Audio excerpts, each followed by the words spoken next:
Bihar state परिणाम की सुनवाई आज कोर्ट द्वारा टाल दी गई है। स्टेट एग्ज़ाम रद्द किया गया था और कहा गया था कि एग्ज़ाम फिर से लिया जाएगा और छात्रों ने कहा था कि एग्ज़ाम में धांधली नहीं हुई है, हमें परिणाम का इंतज़ार है। उसके लिए छात्र कई बार आंदोलन प्रदर्शन भी कर चुके थे और सोशल साइट के जरिए भी अपना गुस्सा दिखाकर यह साबित कर चुके थे कि हमें स्टेट का परिणाम चाहिए और यह भी आरोप लगाया था कि स्टेट में कोई सेटिंग नहीं हुआ है, इसीलिए सरकार एग्ज़ाम को रद्द कर रही है। मगर कुछ छात्र ने इसमें धांधली का आरोप लगाया था स्टेट में और इसे एग्ज़ाम को रद्द करने के लिए कोर्ट में पिटीशन डाला था और उसी के एवज में आज सुनवाई आने वाला था कि स्टेट के एग्ज़ाम में अब क्या होगा, एग्ज़ाम होगा या वही रिजल्ट जारी होगा। अब इसको लेकर मामला घालमेल में इसलिए फंस गया है क्योंकि कोर्ट यह मामले को अभी आज ही सुनवाई होने वाली थी, आज टाल दी है और आगे की जो तिथि तय हुई है वह भी नहीं आई है। वैसे बिहार एसएससी एग्ज़ाम की भी हम बात कर लें, उसका भी 7 साल होने को है, पर एक कोरोना महामारी का बहाना एक अलग से लग गया है। कोर्ट में जो आज निर्देश टाला गया है उसमें भी कोरोना महामारी का बात कहा गया है। मगर यह बता दें कि बिहार एसएससी का 7 साल से मामला चल रहा है और कोरोना 4 माह से जारी है।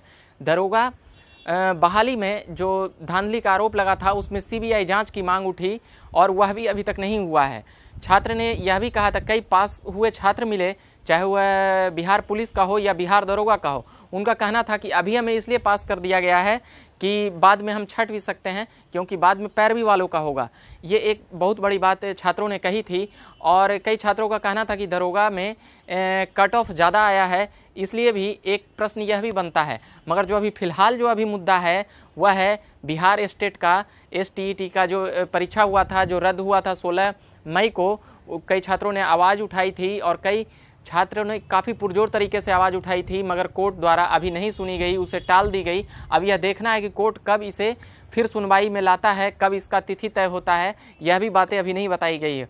हो सकता है कि कोई एडवर्टाइजमेंट के जरिए या अखबार या नोटिस निकाल करके इसकी जानकारी दी जाएगी कब इसकी सुनवाई होगी या नहीं होगी। अब देखने वाली बात यह है कि बिहार में बेरोजगारी जिस प्रकार से बढ़ते जा रहा है, यह भी एक प्रश्न चिन्ह खड़ा हो रहा है। कोरोना महामारी का बहाना बनाकर शिक्षा व्यवस्था हो या फिर बहाली का प्रक्रिया हो, उसमें लेट लतीफ़ किया जा रहा है।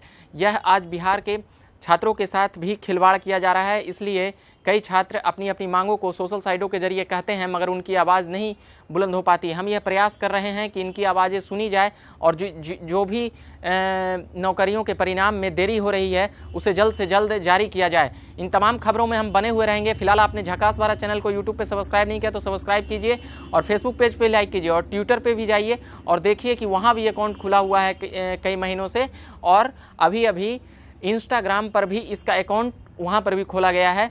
आप लोग देखिए, उसे फॉलो करिए, लाइक करिए, सब्सक्राइब करिए, शेयर करिए। मुद्दा अच्छा लगे तो हम इन तमाम बातों के साथ जुड़े हुए रहेंगे, चाहे वह बिहार के छात्रों का मुद्दा हो, सामाजिक मुद्दा हो या राजनीतिक मुद्दा हो। कोई भी गतिविधि देखने के लिए और एक वायरल वीडियो का एक भी प्लेलिस्ट बनाया गया है कि उसमें जो भी अहम मुद्दे रहेंगे उसे भी देखिए और आप भी अपने स्तर से उठा सकते हैं। इन तमाम खबरों में बने हुए रहने के लिए झकास भारत से मैं रविकांत, धन्यवाद।